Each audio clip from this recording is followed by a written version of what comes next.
¿Qué tal? Yo soy Hilario Barcelata Chávez, esto es Economía y Sociedad, y hoy vamos a platicar acerca del resultado de las elecciones en Veracruz, un tema que requiere un análisis profundo por la trascendencia de los resultados. Por primera vez en la historia de Veracruz habrá una alternancia en el poder y un partido de oposición, en este caso una alianza, formará el nuevo gobierno. Para platicar, analizar con particularidades este tema, me acompañan dos especialistas en la materia, dos investigadores del Instituto de Estudios Superiores Económicos y Sociales de la Universidad Veracruzana y amplios conocedores del tema político y, pues, por supuesto, del tema electoral, el doctor Francisco Monfort Guillén. Gracias, Hilario, por la invitación, muy amable. Gracias a ti por estar aquí con nosotros, y el doctor Rafael Vela Martínez. Muchas gracias, doctor, muy amable. Gracias, Rafa, por estar aquí. Pues yo quisiera que empezáramos, digamos, dando un planteamiento general de lo que ha sido la jornada electoral este domingo pasado y de los resultados de manera general. ¿Qué podemos observar en un primer intento de análisis de los resultados? Bueno, fue, desde mi punto de vista, una jornada antecedida por uno de los procesos electorales más deplorables que ha vivido el estado de Veracruz. Una verdadera carnicería, porque no fue guerra sucia, porque no hubo la misma actitud de parte de uno de los contendientes, Miguel Ángel Yunes Linares, sino una verdadera cacería de brujas, un proceso de exterminio político que fue tan obvio y estaba sustentado en cuestiones tan falsas que finalmente la sociedad veracruzana no se dio por aludida y le dio la mayoría de los votos. Entonces, no se trata de opiniones, sino de realidades, ¿no? Se dio esta campaña con un proceso de muchísimas murmuraciones, de muchos trascendidos, de acciones bien encaminadas para evitar el triunfo de quien finalmente triunfó, que es la alianza PAN-PRD. Una jornada que lograron intimidar a la población, participa alrededor del 53%, cuando el promedio era 58%, y en la elección pasada de gobernador, en la elección pasada de gobernador, el porcentaje de participación fue 60%. Los tweets y todas estas amenazas que estuvieron surgiendo inclusive en la madrugada del día de la votación, desde luego desalentaron a muchas personas para participar, y aún así ganó la alianza, lo que significa también que no necesariamente con mayor participación es como pierde el PRI. Digamos, eso ya nada más en el aspecto electoral, ¿no? Claro. Sí, efectivamente, hubo una campaña, digamos, de intimidación muy grande, la aparición del Capitán Cobra, o no sé cómo le llamaban, y las llamadas que mucha gente efectivamente recibió como amenaza para que no salieran a votar. Estas y otras cuestiones operaron seguramente en ese sentido, pero a final de cuentas el resultado fue favorable a la oposición, y eso también llama la atención en un escenario en donde tenemos tan escasa participación, considerando que efectivamente lo que se pensaba que podría darle un triunfo a la oposición sería precisamente una mayor participación. Rafa, ¿tú cómo lo viste? Pues sí, una contienda muy competida, en un ambiente muy enrarecido, principalmente por parte del candidato del PRI, que a su vez era candidato del AVE, del PANAL, del Verde, ¿no? Del partido del PC, de todos ellos, y una intervención muy clara por parte del gobierno del Estado, ¿no? Tan al grado que se presumía que había dos intenciones: si no hacían ganar a Héctor Yunes la gubernatura, tratarían de invalidarlo, porque la actitud fue tan descarada que había elementos suficientes como para, incluso si terminaban empatados, argumentar una invalidación del proceso electoral y de la jornada en particular, e irse a una gubernatura interina. Claro. Ese era el ambiente. Y pues claro, una intervención de funcionarios de gobierno, no solo como grupo, sino en lo individual, de funcionarios e incluso diputados, porque son señalados varios de ellos de enriquecimiento ilícito, ¿no? Sí. Entonces, bueno, muchos de ellos, aún gente que trabaja, que está en el gabinete, que trabajan en gobierno, y algunos que están como diputados, pues lo que temían era ir a la cárcel porque saben, conocen su pecado, por lo menos hay un señalamiento público en ese sentido, y pues ellos le estuvieron inyectando para tratar de proteger su espacio, ¿no? Como sucede muy claro en el caso del distrito de San Andrés, Tuxtla, ¿no? Con un candidato, y en lo general, pues tratando de cuidarse, de acuerparse entre ellos. Y bueno, pues lo que derivó fue en un ambiente muy enrarecido, que generó mucha indignación ciudadana, porque si la mitad de lo que se señalaba y se calumniaba hubiera sido cierto, pues entonces Miguel Ángel Yunes no hubiera sido ni siquiera candidato. No, las leyes no permiten que una persona que tiene procesos legales pueda llegar a ser candidato a la gubernatura. Hay un filtro muy claro ahí en términos legales. Muy bien. Quisiera que pasáramos al análisis más particular de algunas cuestiones que todo el mundo se está preguntando. ¿Por qué pierde el PRI? Y cuando hacemos esta pregunta, tenemos que considerar el hecho de que el PRI, además de ser el partido en el gobierno, ha utilizado históricamente múltiples recursos que le permiten afianzarse en los resultados electorales, a pesar del desempeño adverso que ha llegado a tener como gobierno. Considerando eso, la pregunta es pertinente, ¿no? Y otra pregunta junto con esta es, ¿y por qué gana una alianza opositora como es la del PAN-PRD precisamente, ¿no?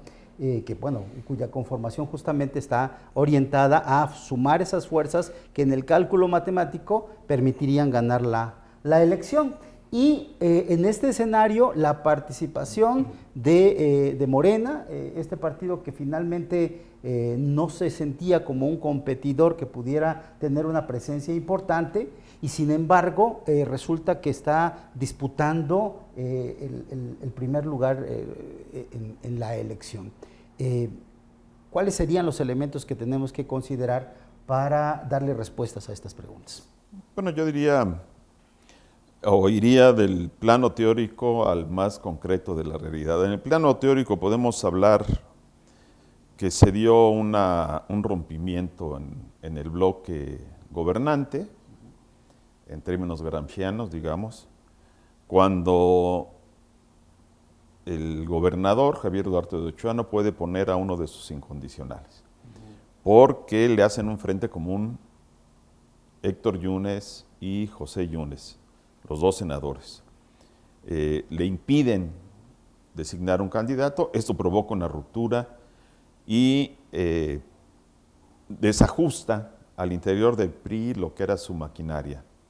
Y el segundo aspecto, ya digamos práctico, es que esta fractura del bloque en el gobierno, del bloque del poder, vive lo que desde mi punto de vista es el fin no de un partido como partido gobernante.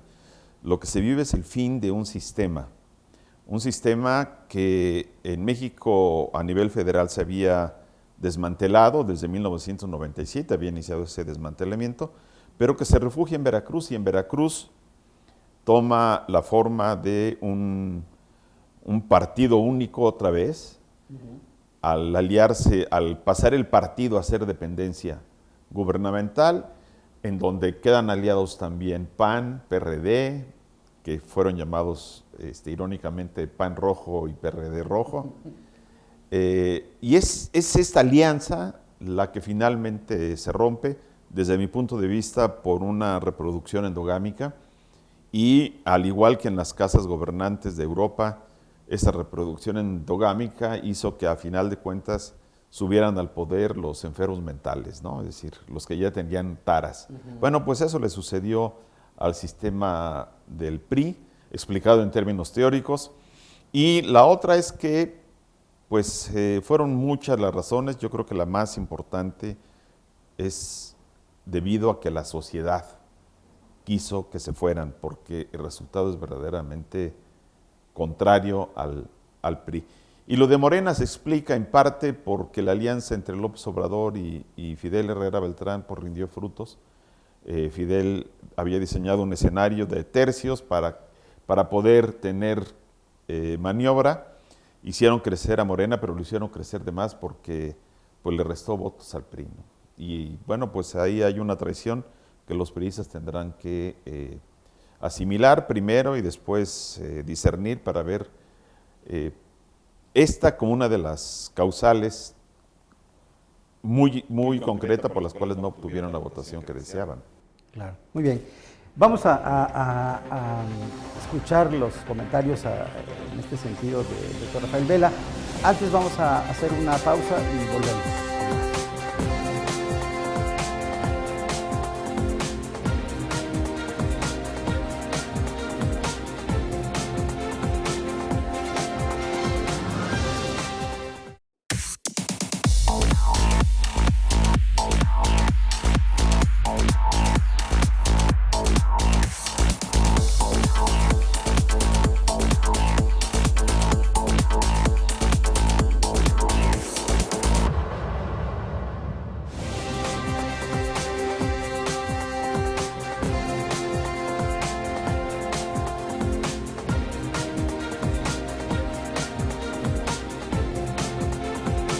Ya estamos de regreso aquí en Economía y Sociedad. Hoy estamos hablando acerca de los resultados de la elección en Veracruz.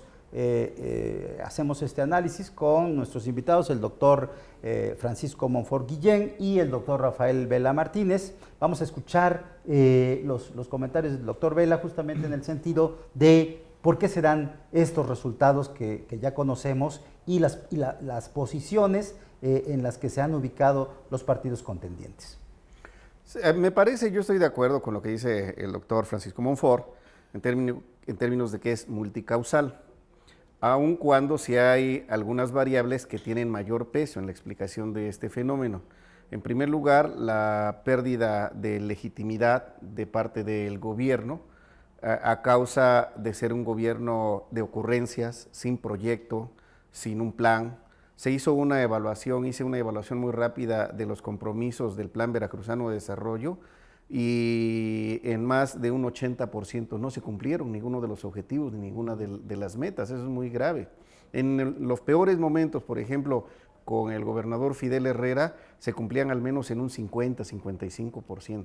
Pero aquí en más de un 80% no se cumplieron los objetivos ni las metas. Ello quiere decir que no llegó el gobierno a la ciudadanía. Y en consecuencia esto lo percibió la ciudadanía. Junto con esto un desvío de recursos impresionante que fue ampliamente conocido porque incluso simplemente respaldaban el sentir de la población, digamos, la corazonada, por hablarlo en términos coloquiales, que decían, bueno, yo creo que si no me llegan a mí las medicinas, si no hay servicio médico es porque se están robando el dinero. Si no llegan las becas para los estudiantes, si no llega el apoyo al campo, si no llega el recurso de los pensionados, si no llega el recurso de los de 60 y más, si no llega, si me condicionan los demás programas asistenciales, o sea, algo está sucediendo. Entonces hay una pérdida de legitimidad, hubo un saqueo impresionante, como nunca. El gobierno del estado tuvo tanto dinero.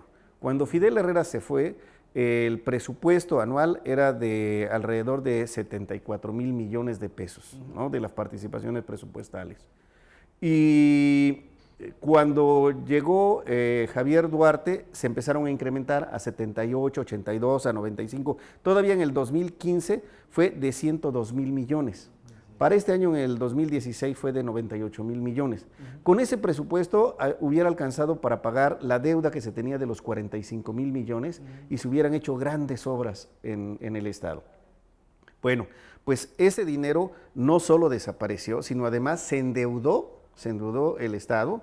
Tú has argumentado con elementos muy claros y contundentes que la deuda hacia finales de este año podría llegar a 121,000 millones de pesos. Si esta deuda se le suma, es decir, las más de 70,000 millones en los que endeudó Javier Duarte al gobierno del Estado, se le suma al presupuesto, en promedio, el gobierno de Veracruz ejerció año con año más de 95,000 millones de pesos, año con año, que están muy lejos de los 72 o 74 que había ejercido Fidel Herrera y que ya era mucho. Entonces, bueno, y sin embargo, esa gran cantidad de recursos no se vio. Las carreteras están destrozadas en todo el estado. El gobierno endeudó a los municipios porque les fue recortando cada vez que les tenía que entregar sus participaciones, les quitaba que 2, que 3, que 5, que 20 millones de pesos, hasta el momento les debe. No les entregó a muchos programas los recursos, les quitó, por ejemplo, está desaparecido los recursos del Fondo Federal Metropolitano. Ahora se sabe que incluso al programa de 2% a la nómina le deben más de 1,000 millones y van a seguir saliendo, ¿no? Como bien señalabas en su momento, que hay muchas deudas que no conocemos y que van a seguir saliendo. Pero lo más grave es el alejamiento del ciudadano, la falta de compromiso, de corresponder al voto y pensar que ellos eran absolutos y que eran un emperador. A tal grado de que, bueno, este descontento hizo crecer en mucho a la oposición. Por eso crece tanto Morena. Bueno, y además, bueno, la permanencia de Andrés Manuel López Obrador en más de un año permanentemente en la televisión, ¿no? Con sus 3 falacias que expone, ¿no? Pero la gente se lo empieza a creer, porque en momentos de crisis la gente necesita algo de dónde agarrarse. Y ese algo de dónde agarrarse se los está ofreciendo Andrés Manuel con Morena. Entonces, bueno, hay una explicación en ese sentido, pero también lo que decía el doctor Monfort, hubo toda una estrategia de llevar a tercios esta elección. Cuando a finales de octubre, principios de noviembre, me contratan para aplicar una encuesta en el Estado, Miguel Ángel Yunes iba ganando, la alianza PAN-PRD iba ganando por 11 puntos de distancia al contendiente más cercano, que era Héctor Yunes, era el PRI, y estaba muy lejos todavía Morena, aun cuando creciendo. Claro, la estrategia fue golpear a Miguel Ángel, quitarle votos para que se fueran a Morena, llevar a Morena a primer lugar, colocar a Héctor Yunes en el segundo y en tercer lugar a Miguel Ángel. Para que en el último momento esa campaña negra de calumnias que se había realizado durante prácticamente 2 meses, ahora enfocarla contra Cuitláhuac, que era el aspirante, el candidato de Morena, y bajarlo y para que se fuera solito Héctor Yunes, ¿no?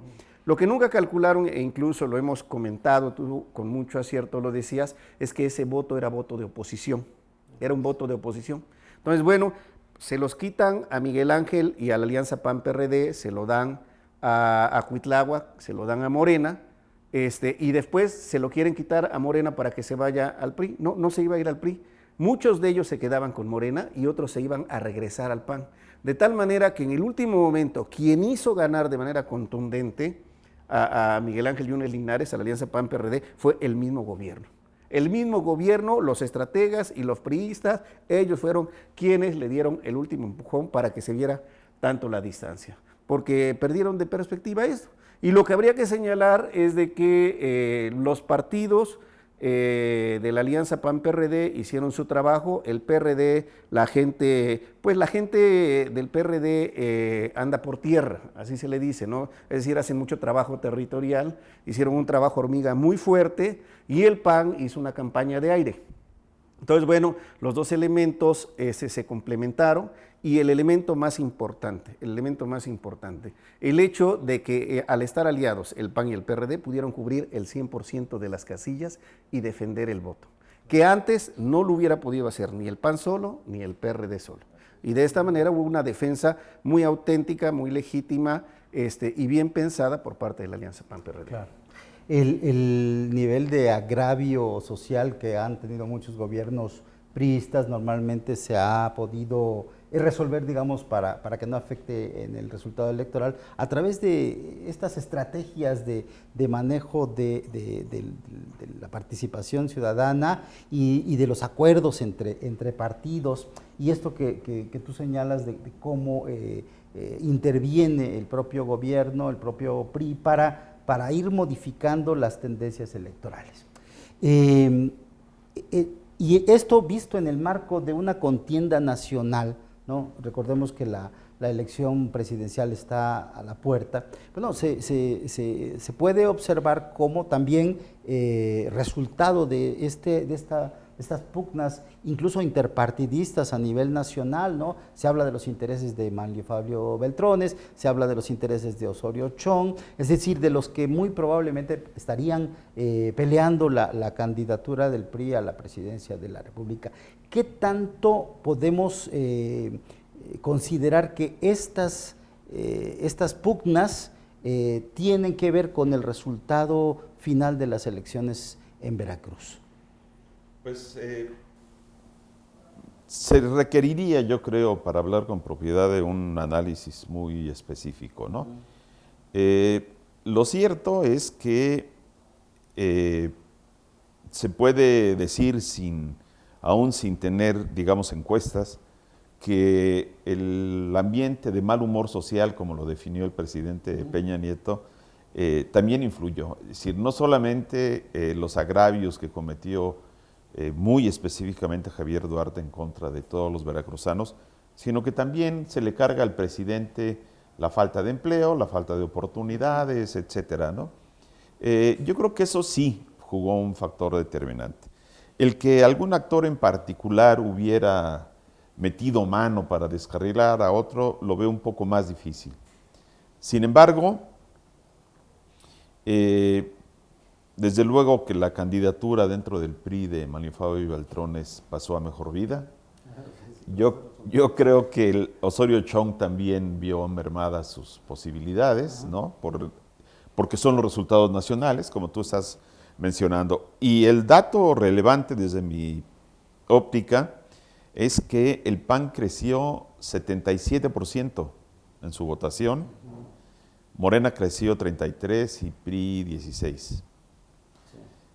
El dato relevante para mí es el crecimiento del PAN, en alianza con el PRD, por supuesto, que yo creo que van a unir esfuerzos para la batalla presidencial, y el crecimiento de Morena hay que verlo en una perspectiva específica.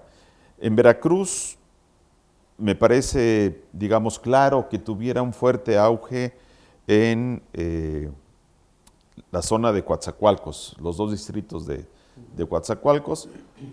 Tenía mucho tiempo implantado el PRD o la izquierda en esa zona.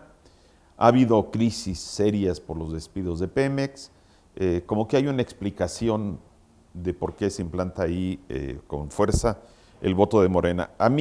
Para mí sigue siendo un interrogante que Jalapa, que es una ciudad culta, vote a ciegas por Morena, porque los candidatos a diputados, pues nadie los conoce. Las dos mujeres estas me parecen inexpertas, yo las he escuchado sin ninguna cualidad, y sin embargo ganaron de manera abrumadora. Entonces, Jalapa la culta y que vote por Morena es un ¿Contradicción? Bueno, digamos que es una cuestión que tiene que analizar más que un sociólogo o un psicólogo, ¿no? Y después vemos que Morena crece, creció en Zacatecas por evidentes razones, ¿no? La candidatura de David Monreal, pero si ve los otros estados, Morena no aparece. Es realmente muy bajo, ¿no? Es un fenómeno muy local en Veracruz es un fenómeno muy singular e insisto, en buena medida porque pues el gobierno es el responsable de que haya crecido, ¿no? Yo creo sincero a Cuitláhuac cuando dice que lo esculquen y que él no tuvo nada que ver. Estoy totalmente de acuerdo con él. Él ni cuenta se dio cómo lo ayudaron entre Andrés Manuel López Obrador, Fidel Herrera Beltrán, Monreal, todo el dinero que le dieron para que creciera. Efectivamente, él no lo hizo, no se dio cuenta, pero él es producto de las alianzas políticas de mayor nivel, ¿no? La gente en Veracruz se dio cuenta que está muy inexperto y por eso no le dio el triunfo. Digamos, remataría este breve análisis sobre Cuitláhuac y Morena, y yo diría, como dice ahora el clásico, le hace falta ver más backs. Ok, bueno, vamos a ir a una pausa para regresar con los comentarios del doctor Vela en este sentido. Estamos en la Sociedad Científica.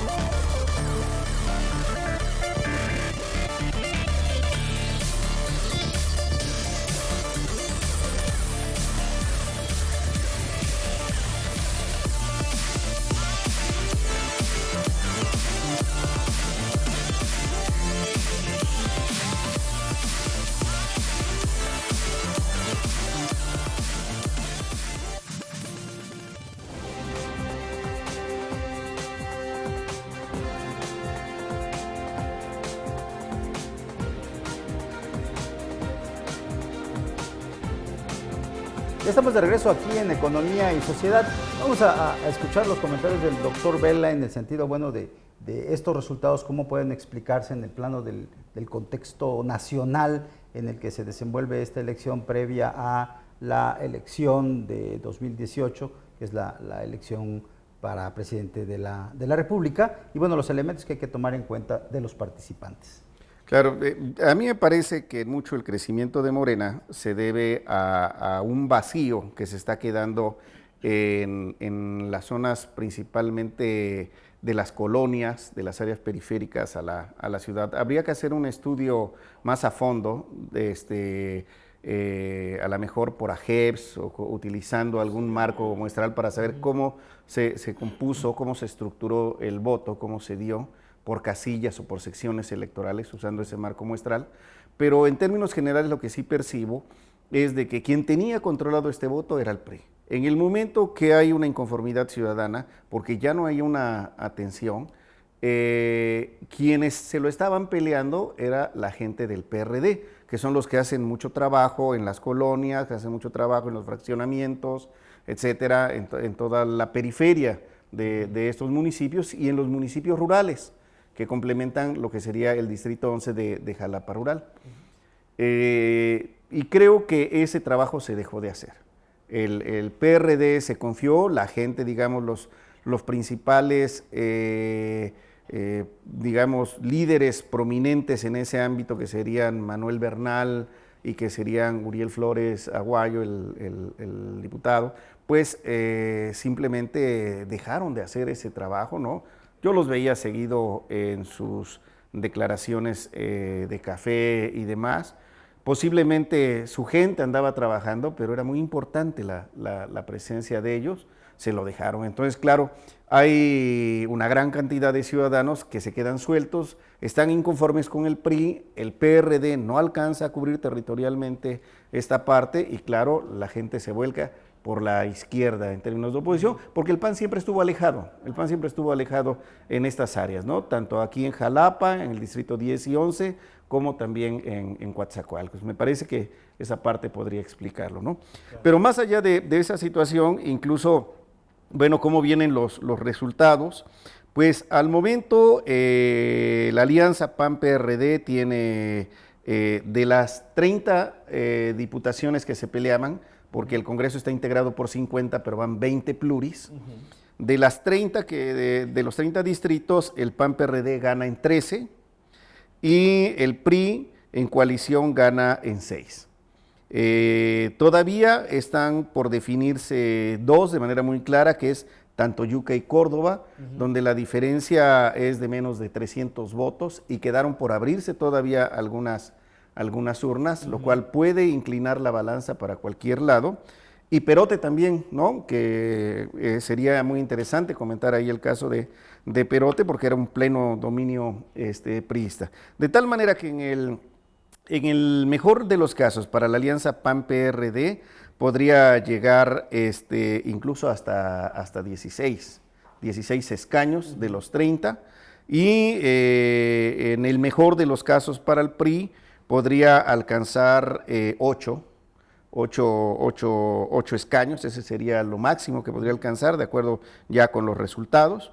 Morena alcanzó 8 diputaciones, está muy claro, y el PANAL que se lleva 1. De tal manera que la composición del Congreso Legislativo va a tener por lo menos mayoría simple, sin ningún problema, la alianza PAN-PRD, lo cual le da una condición sumamente favorable para el gobierno de Miguel Ángel Yunes. Muy bien.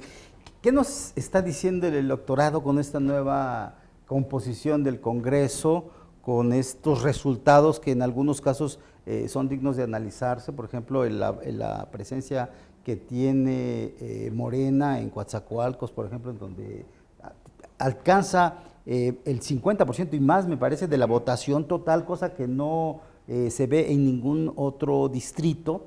Es decir, hay una presencia importante, hay liderazgos de los partidos de manera importante en los distintos distritos electorales. ¿Qué es lo que finalmente lleva a esta composición, digamos, basada en los partidos de oposición, en la composición del Congreso? ¿Qué nos está diciendo el electorado y qué podemos esperar de esta nueva composición del Congreso local? Bueno, volveríamos a la respuesta contundente de rechazo al PRI. El PRI no solamente ganaba la gubernatura, sino siempre tuvo mayoría en el Congreso, por las buenas y por las malas, pero siempre la tuvo, ¿no? Y ahora no lo va a hacer. Digamos que es una buena noticia, no tanto quiero verlo yo en el sentido de que el nuevo gobernador va a tener la posibilidad de pasar sus proyectos de ley. Lo veo más bien en el sentido de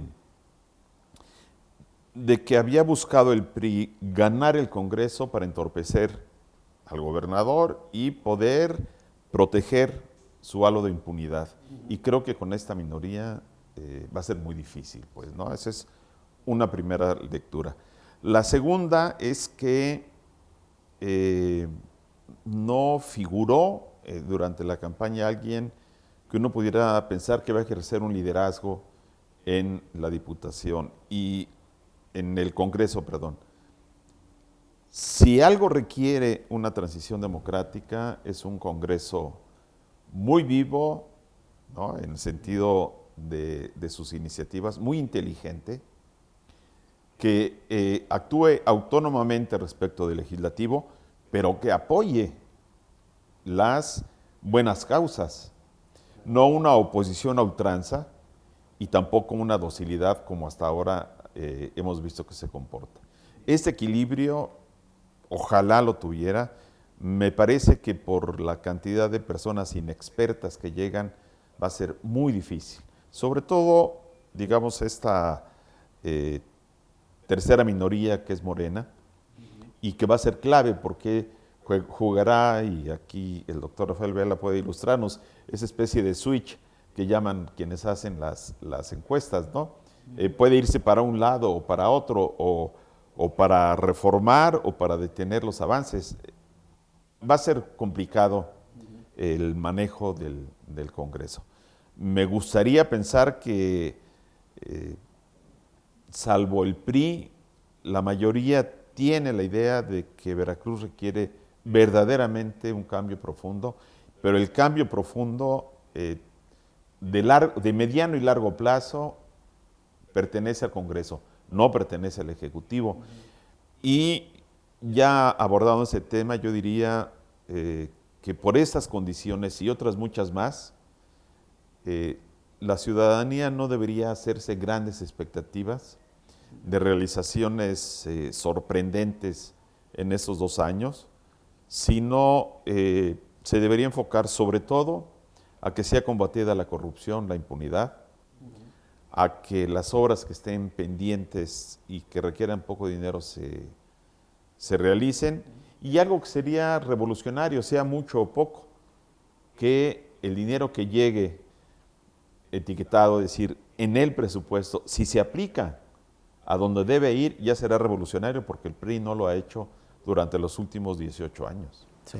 Es un poco regresar al Estado de Derecho, ¿no? Exacto, que yo creo que es lo más importante, vivir en un Estado de Derecho. Muy bien. Vamos a conocer las opiniones del doctor Vela en un momento más. Vamos a una pausa y regresamos.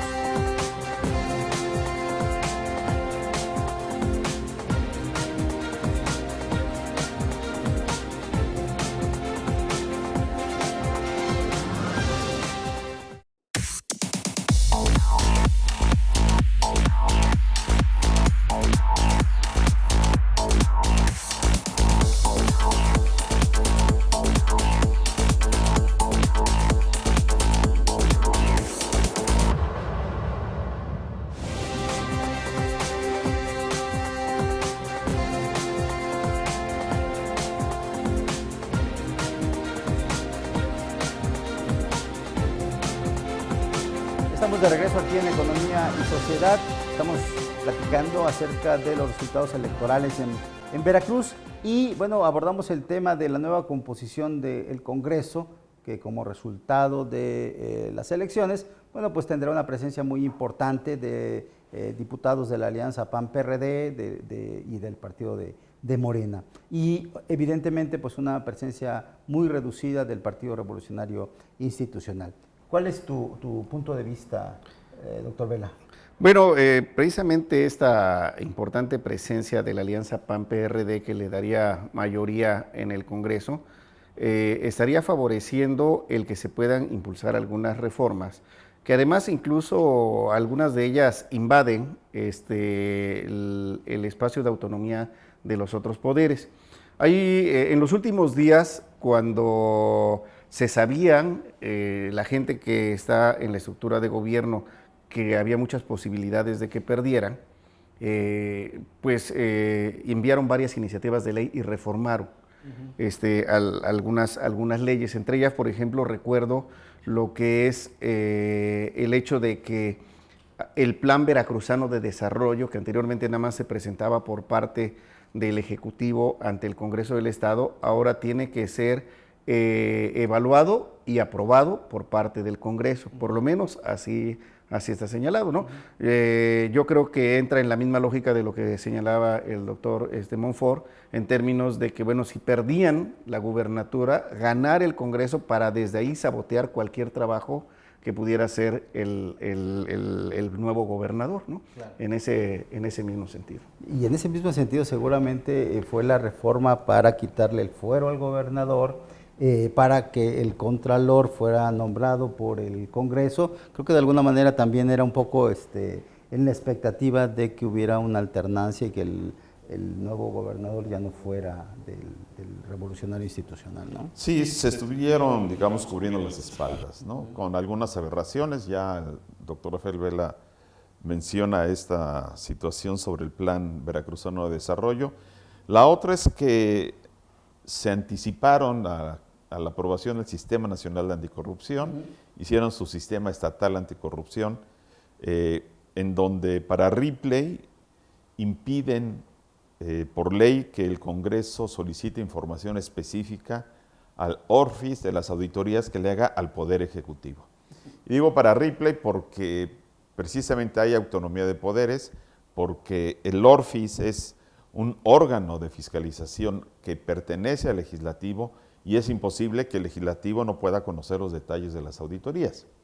En fin, hay no solo eso, en general quiero recordar que si hubo una ruptura del Estado de Derecho en Veracruz que permitió todas estas atrocidades, fue la que inició Miguel Alemán, que quiso pasar a la historia sin trabajar, simplemente elaborando una nueva constitución, ¿no? Dejó todo suelto porque las leyes secundarias no se hicieron, porque no dio nueva funcionalidad, no fortaleció el Estado de Derecho y de ahí pues todo fue una cascada de errores. Fidel hizo lo que quiso con las leyes, este gobernador Javier Duarte todavía más. Tenemos que regresar al Estado de Derecho y esa es una de las tareas más difíciles, ¿no? Si el gobernador habla de reconciliación, yo diría, bueno, pues sí, que se reconcilie él y su grupo con la ley. Claro. Sí, yo creo que la tarea importante es aquí que el Congreso pueda hacer ese equilibrio de poder que requiere justamente el gobierno para que pues, cumplan con la función pues, de ser representantes de la sociedad y de alguna manera pues, protectores de la sociedad y del interés público, ¿no? En esta nueva composición del Congreso vemos una participación escasísima de estos partidos pequeños que casi desaparecen, digamos, ¿no? Y efectivamente por el porcentaje de participación que tienen en los resultados electorales van incluso a perder su registro dentro del Estado. ¿Qué lectura debemos de tener de este suceso que finalmente, bueno, es propio de los procesos electorales, pero que particularmente se da en un momento en el que hay una participación importante de estos partidos pequeños? Bueno, yo nada más lo que voy a decir, porque el doctor Vela trae ahí algunas cifras y datos interesantes. Yo solo diré que la creación de partidos artificiales que se hizo durante el gobierno de Fidel Herrera y ahora con Javier Duarte, pues desaparecieron de la mejor manera, que es el dictamen de la ciudadanía. No les dio votos y se van así de sencillo, ¿no? Sí, dos partidos que fueron creados con Fidel Herrera y fueron mantenidos por esta administración de Javier Duarte, que sería el AVE y que sería el partido cardenista, el partido cardenista. Esos dos fueron claves para la operación política. Esos dos no alcanzaron el 3%, no van a poder contender el próximo año para pelear lo que son el ayuntamiento, las administraciones municipales, y hay otros dos que se aliaron. Bueno, hay otro que se alió con ellos, que es el PES, el Partido Encuentro Social, que a nivel nacional fue configurado precisamente para apoyar en la estrategia al PRI en las diferentes elecciones estatales, y uno que a mí sí me parece que desgraciadamente deja de tener presencia en Veracruz, que es Movimiento Ciudadano, porque de una u otra manera a mí me parece que Armando Méndez de la Luz jugó un papel con mucha integridad, mucha ética como candidato a la gubernatura. Me parece que se mantuvo en un buen equilibrio y finalmente, pues sí es lamentable en términos del sistema democrático el que desaparezca un partido auténtico como este. Entonces, al momento, hasta antes de que sean calificadas las elecciones, desaparece el AVE, el PT, el PES, el Movimiento Ciudadano, situación que fortalece, por supuesto, un ambiente de gobernabilidad y fortalece también al poder legislativo para que puedan hacer estas modificaciones de manera inmediata, principalmente aquellas que se legislaron contra ley o contra ley supra, ¿no? Incluso contra la misma Constitución, sí. Esa parte sí. Claro, se tiene que definir una agenda legislativa, yo estoy de acuerdo con lo que dice el doctor Monfort, es muy importante sentar nuevamente los pilares del Estado de Derecho y empezar a aplicar la ley, ¿no? Sobreviven el PANAL y sobrevive el Verde por las alianzas, por votos también que obtuvieron sus candidatos a diputaciones en el Estado.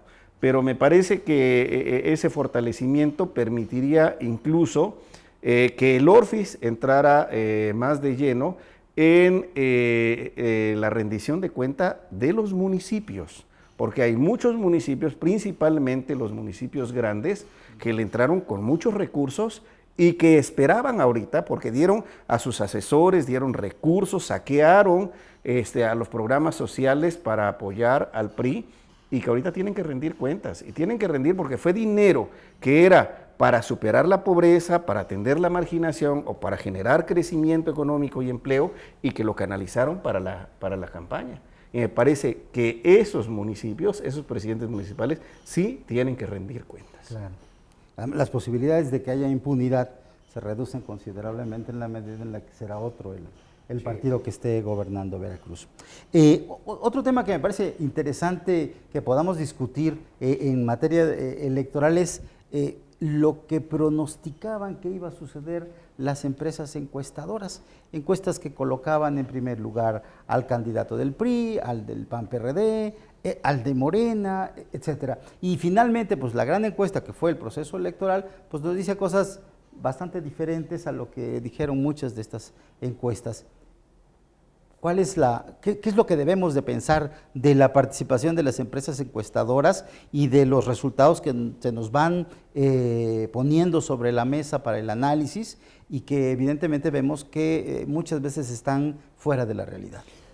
La crisis de las casas encuestadoras en México viene ya arrastrando varios procesos, pero ahora es escandaloso, ¿no? Verdaderamente escandaloso. Como no tuvieron la capacidad de captar lo que era ahora sí que la voluntad ciudadana.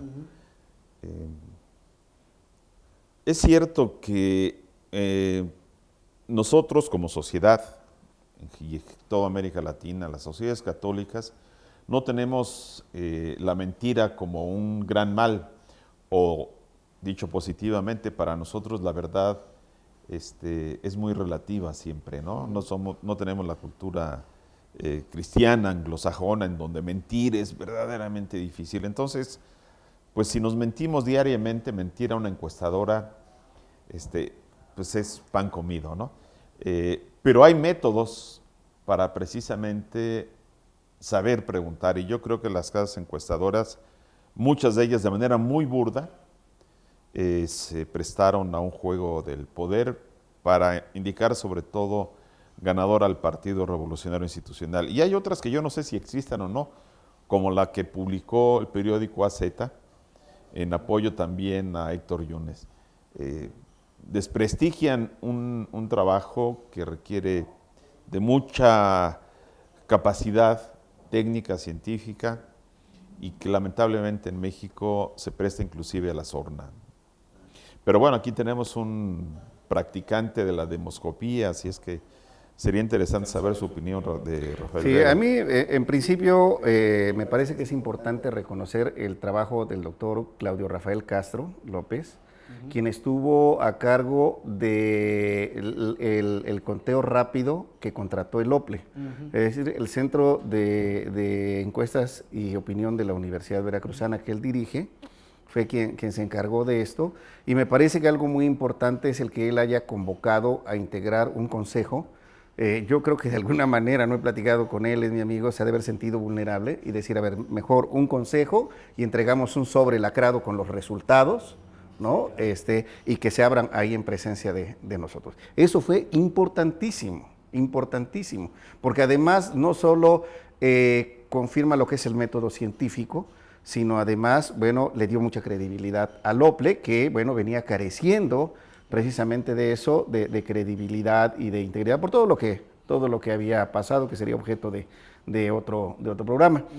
Pero de no ser así, y por algunos que hicimos encuestas, que estuvimos, que no las dimos a conocer, incluso que sabíamos más o menos, le llevábamos el pulso al proceso electoral, pues sabíamos cómo se venían comportando las tendencias y que todo lo que estaban diciendo las empresas encuestadoras locales e incluso de presencia nacional era totalmente falso. O sea, decir que se prestaron a recibir dinero, a que fueron billeteadas para alterar los resultados, es lo menos que se puede decir. Porque estamos hablando de que en este método de probabilidad, en lo que se conocen como encuestas, hay ciencia, ¿no? Y si yo, por ejemplo, digo que si suelto este lapicero, esta pluma, ¿no? Y que va a aplicar la ley de atracción gravitacional y va a caer, es porque si tú lo agarras y lo sueltas va a caer, y si lo agarra y lo suelta va a caer. Claro. O sea, es lo mismo que en las encuestas. Entonces, no se entiende por qué los resultados eran tan encontrados. No aplicaban el método científico, o simplemente lo aplicaban, pero se prestaban a los cochupos y recibían dinero y alteraban los resultados, ¿no? Entonces, bueno, es lamentable porque hay un mal manejo de lo que es, hay una gran afectación a la imagen de lo que es el método científico como encuestas, y me parece que el que viene a reivindicar eso nuevamente es el conteo rápido del OPLE, que da resultados sumamente certeros y que, bueno, fue un trabajo de probabilidad, un trabajo estadístico llamado encuesta. Sí, yo agregaría, hubo encuestas que daban ganador a Héctor Yunes, pero las preguntas que decían o que indagaban, ¿por qué partido nunca votaría? El 80% decía el PRI. O sea, 80% de la población nunca votaría por el PRI. Si preguntaban cuál era la imagen propiamente de Héctor, pues le encontraban todos los negativos habidos y por haber. Entonces, no coincidían, ¿no? La evaluación de Javier Duarte, una calificación de 20%. O sea, un análisis integral de la misma encuesta que se presentaba hacía poco creíble que con todas esas situaciones votaran a favor del candidato del PRI. Y se notaba muy, como dijo Rafael Vela, se notaba de manera muy burda la manipulación. Y esto es muy delicado porque la demoscopía sí es una ciencia, tiene mucho de racionalidad, falible, porque la misma ciencia es falible, pero lo que vimos en Veracruz no fue demoscopía, fue un arreglo político para querer encauzar las opiniones, ¿no? Claro, y los votos finalmente. Bien, pues estamos llegando al final de esta emisión. Me parece que pues el acontecimiento histórico que constituye los resultados electorales en Veracruz dan para hablar mucho más y para analizar muchos más elementos, cosa que sin duda podremos estar haciendo en otra ocasión, y pues quedan invitados nuevamente para seguir debatiendo acerca de estos temas. Quiero agradecerle mucho la presencia del doctor Francisco Monfort Guillén por estar aquí con nosotros, del doctor Rafael Vela Martínez. Muchas gracias por su presencia, ambos investigadores del Instituto de Investigaciones y Estudios Económicos Sociales de la Universidad Veracruzana. Le agradezco mucho su atención, soy Hilario Barcelata Chávez, hasta la próxima.